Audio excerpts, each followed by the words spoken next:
Yes, sir, we're live now.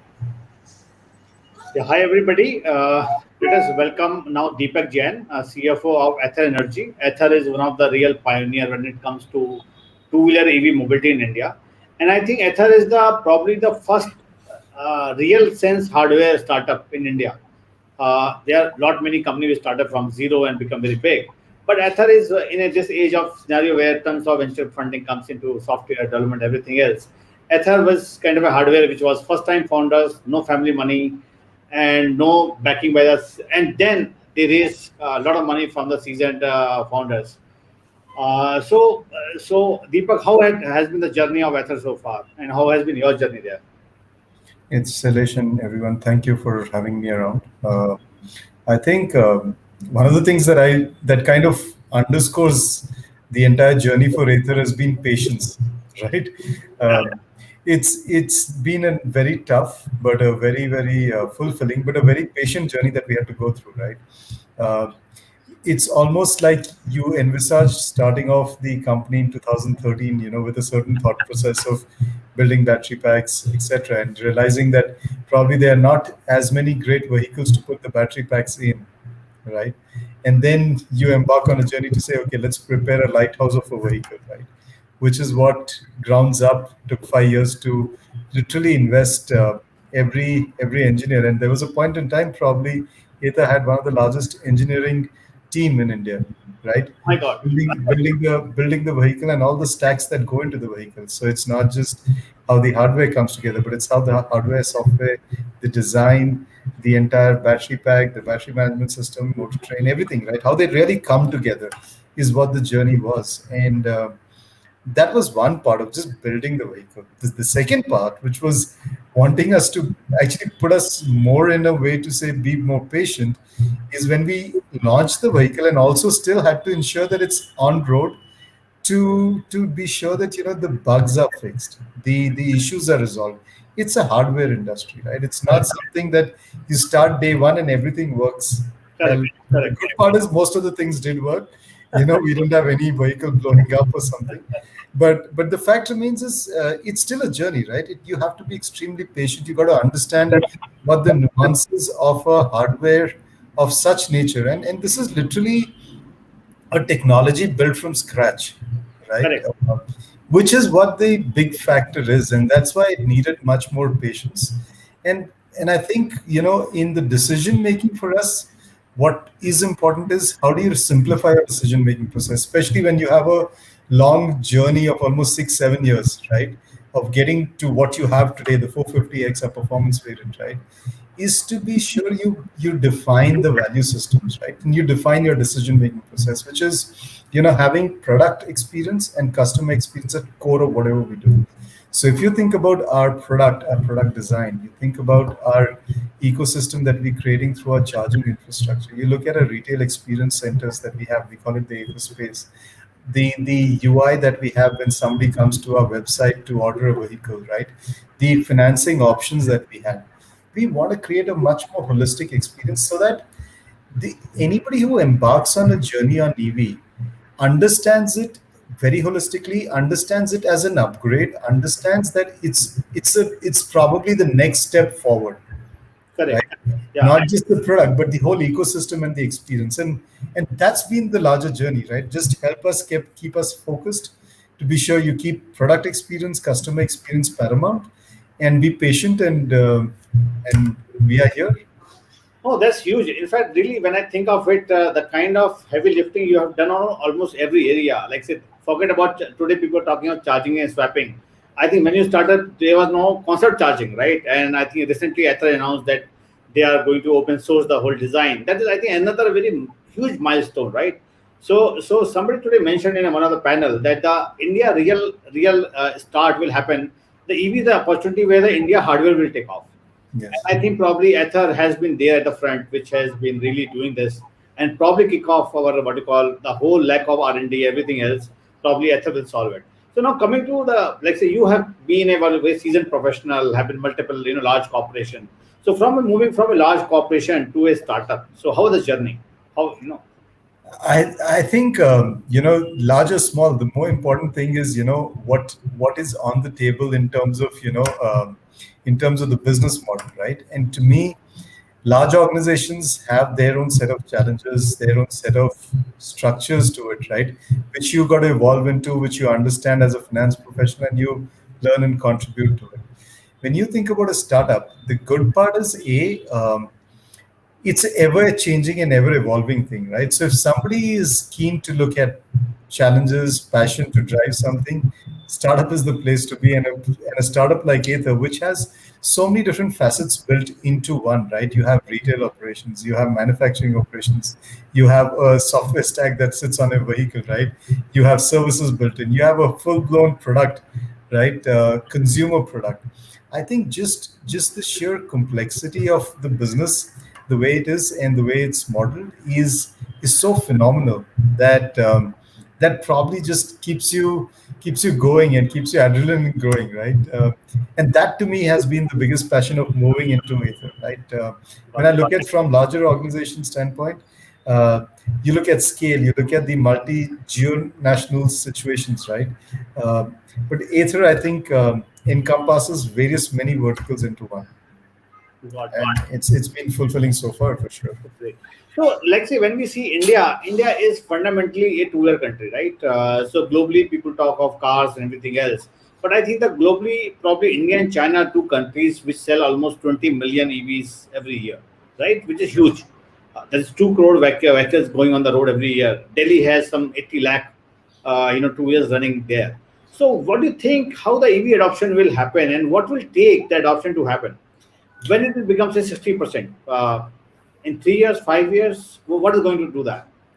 I think first and foremost, I think the tailwinds that we're getting from the policies, right, whether the state policy or the central policies, right, is phenomenal in just accelerating the EV adoption. If somebody was to ask me the question 6 months back, I would have had a different answer, right, Yeah. versus how I'm looking at it, right? So one cannot, as of now, put a timeline to say, hey, I expect EV adoption to get to 60%, 70% at a certain point in time, because obviously it's not going to be a straight 1 day leapfrog kind of a journey, right? But yes, if somebody was to say, how do you see the next 2, 3 years in the current environment, the current situations, where you have great policy support, you have great players coming into the play, into creating credible products into the system, and the fact that you have the likes of Ather willing to invest the patience into creating the ecosystem. We believe getting to a 20 to 25% EV adoption in the next 2 years is not an unfathomable situation, right? Wow. Uh, gi- Given the fact that just the two-wheeler industry itself has seen a little bit of a slowdown in the last few years, so there is a pent-up momentum that's going to come up. Correct. And as the momentum picks up or the pent up demand picks up, most people are looking at EVs as an upgrade today, which was unlike the case. Earlier, it used to be EV as an alternate. Somebody wants to try something new as either a environmental passion, or to say, it's something that's new into the environment, right? But for us, the way we look at it is now with what we have as a product, people are truly seeing EV as an upgrade, right?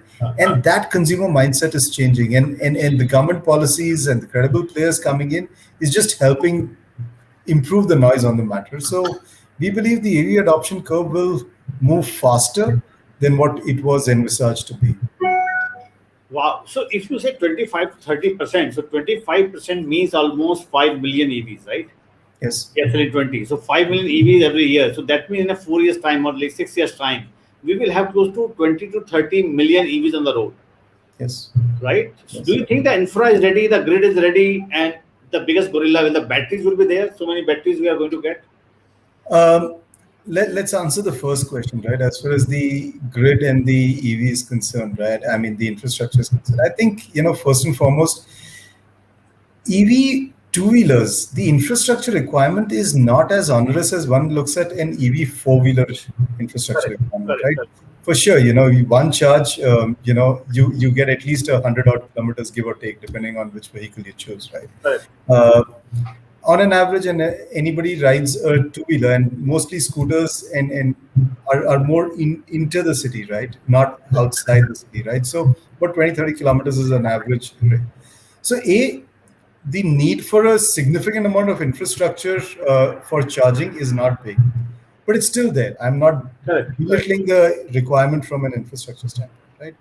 The second is whenever in any industry which has come up, right? When you look at the mobile phone industry 10 years back, or you look at any other industry that's coming up, there will always be a demand supply lag that will happen, right? Which Correct. is what I believe the industry is seeing right now and this is like very temporary, where you believe that the anticipation of what the demand can be for the batteries, etc., right? And one should also bear in mind that the battery chemistry and the battery technology itself is also changing, right? For us, given the fact that we have batteries manufactured and the patented in-house, right?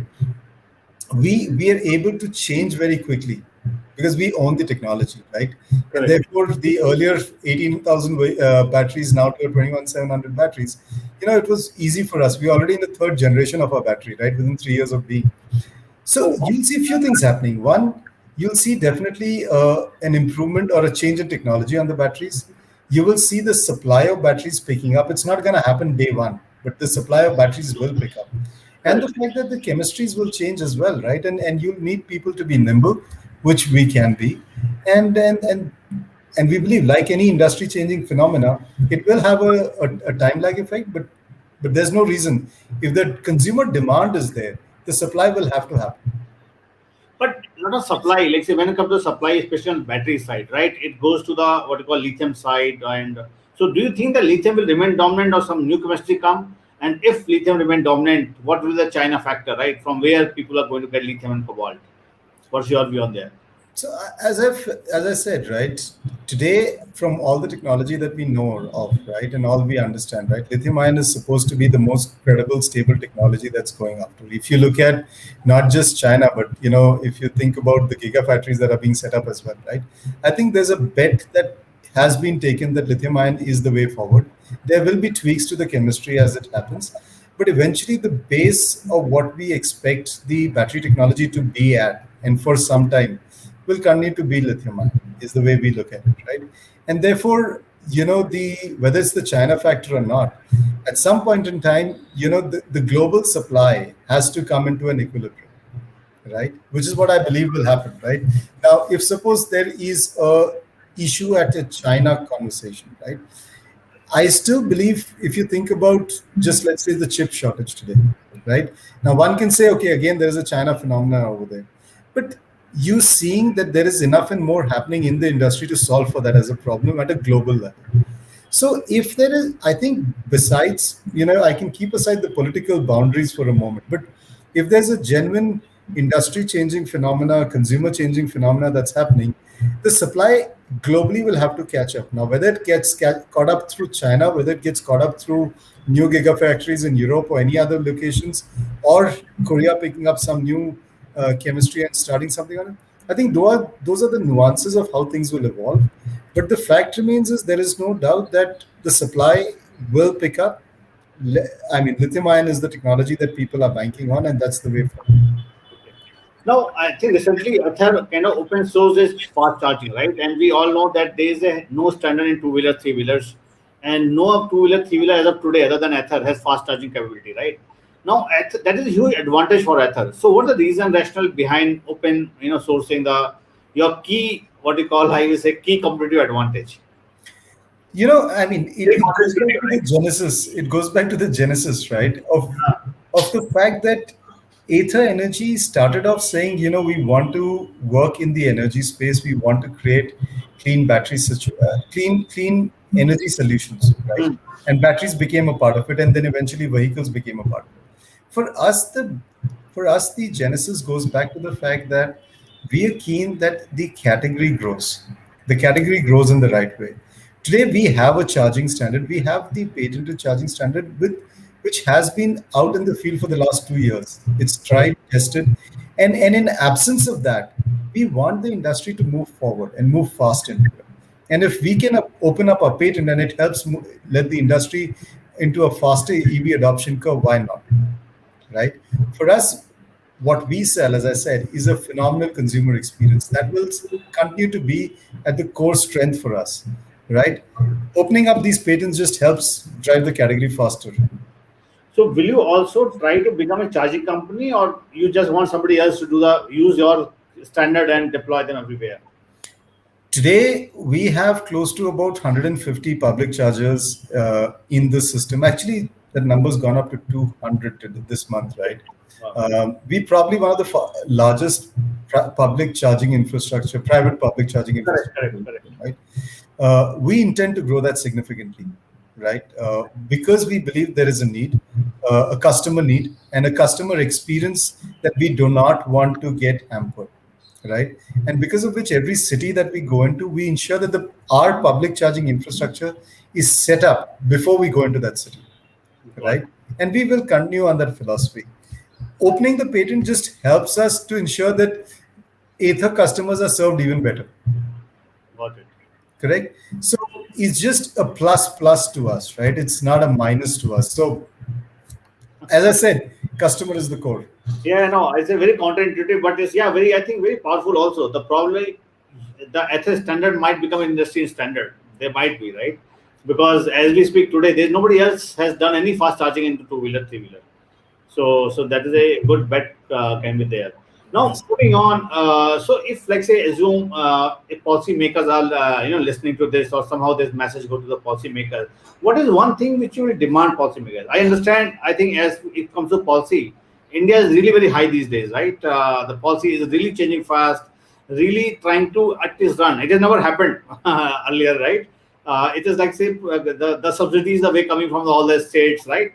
But anything else which you think will be very, very crucial to kickstart this sector? I think, first and foremost, a lot of credit goes to the policymakers for the journey so far, and the support to the electric EV space so far. Right, I think it's been phenomenal. The FAME subsidy and the change in FAME subsidy recently, the state policies that are coming through, right, are also gearing in a direction of having EV adoption move faster. Having said that, I think I will, as I said a little earlier, right? I will not belittle the charging infrastructure to be a challenge, and more so private charging, not as much as public charging, right? Public charging, there are solutions one can find, as we are trying to work through, right? But what's also happening is, in the private charging infrastructure as well, how does one work with real estate, right? How does one work with RWAs? How does one work with societies to allow the the private charging infrastructure to be set up in the parking lots, etc. Right? Think about cities like Mumbai, right? Mumbai, where a lot of people park on the road. How do we solve for that? Right? I think at that level, a private-public coalition needs to be formed to find a most optimal solution for an India context, right? True. We probably can't, say one size fits all. We will have to solve for different solutions, right? As we look into this as a problem, if we can call it one, right? There are baby steps being taken in this. We, as an example, have a private charge that gets sold with every vehicle, and it's a simple DIY kit. But despite that, right, it's still in some cases RWAs do not have a mandate, as an example, to say you have to have a charging infrastructure set up if you have X number of vehicles or X number of Y number of units into your property, right? So some of those things I think need to be thought through as well, and that's probably going to be one of the key ones that I probably believe policy support could help. I think very interesting point you made out that in India, a lot of commercial, I think not lot, almost every commercial vehicle get parked on the road, right? So how do you really charge that? Yes. I think, yeah, And the fun part is, if you look at least, and I'll probably limit the conversation to a two-wheeler, right? Almost 90% of a two-wheeler is parked. Right correct, now, it's parked either at a commercial location or at a residential location. correct, Right? correct.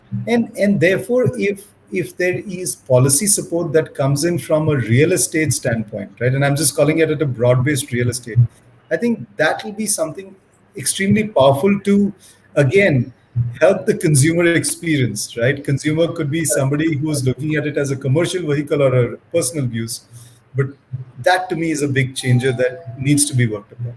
Got it. Now, I almost we are nearing towards the discussion. So, last question I will ask, and there are a few questions from the public. Sure. So one question I will probably ask you: if there, so the India has become now the third country with the largest number of startups, and every day unicorns are getting announced and a lot of money is coming in. But still, there is some sense, some set of people who really want to get into the hardware or EV or the thing.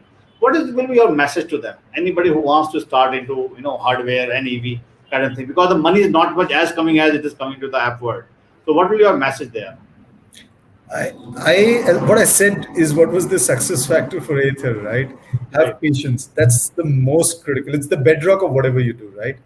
And have laser focus, right? You Okay. have to believe in what you're getting to the table, right? As your product, right? Why is it there? And what are you trying to get as a value proposition, whoever your customer is, right? And have the patience because hardware is nothing but patience, right? You'll have to test it out. You'll have to invest that upfront capital, and I think that's the where the challenge of a startup of hardware that comes in, right? So to me, I would say if you keep your laser focus and patience, right up there in anything that you do, I think it's a journey very rewarding. Wow. So I think there are two questions have come. One is from Vikrant, who is his director with MCharge, and Okay. he's asking if CCS Type 2 charger become the standard in India for two wheelers also. So what will be your reaction on that? To me, I think the big one would be is let's have a standard, right? And then let's get everybody on board on that, right? That to me is the critical path. Instead, and the sooner we get there, I think is more important to us, right? Eventually, what is important and critical for the industry is to have a standard that the adoption moves fast, right? I think that to me is the overarching principle. Yeah. Now, what standard it gets into is part B, and we can solve for that. And Deepak, that's again follow-on question which I want to ask is why standard is not happening? Well, why do you think that there's no standard in three-wheeler, two-wheeler? Why four-wheeler is very established now, but there's hardly any movement on two-wheeler and three-wheeler? Why do you think so? What is the reason? To be honest, I don't want to hazard a guess, but it's also a little bit to the fact that there's probably been limited momentum into that space as well, Okay, yeah. right? And as you said, right, there are not too many players out there who are defining what a standard should be as well, right? True, true. Because, and as I said, if I was to even let's say push to hazard a guess, right, I think the vote in some minds are still out there to say whether it's swappable or not, right? And to that extent, there is still an iffiness into the system. But I would just say, okay, right now there's no good reason yet why there's no standard. Got it. Got it. Okay, then there is last question by Mishal Shah, somebody investment banking side. So he's asking, what are big opportunities in the EV financing space in the coming years? Do you think this is going to be big in EV financing? I think EV financing has a lot of headroom and probably uh, is an important factor as the EV adoption goes forward, right? True. As I said in the earlier part of the conversation, while EVs have been there for a while, it's just good, credible products that are coming today, and therefore the initial assumption of the risk appetite that a financer had to take on an EV versus what it is today is dramatically different, Correct. right? And therefore, I think people need to look at EV with a new lens. And once they do that, if you see the growth and the EV penetration that I spoke a little bit about, there is a lot of headroom to grow that business, right? And therefore, to me it's like an ecosystem coming together, right? You do True. need great financing partner apart from you needing a great charging infrastructure, great policy support, great product, consumer experience, etc. Financing is a bedrock of how EVs, and I mean any two-wheeler industry has grown in India, right? So when EV evolves and the way it is evolving, it will need great financing partners. So yeah. So I think we have almost done our time.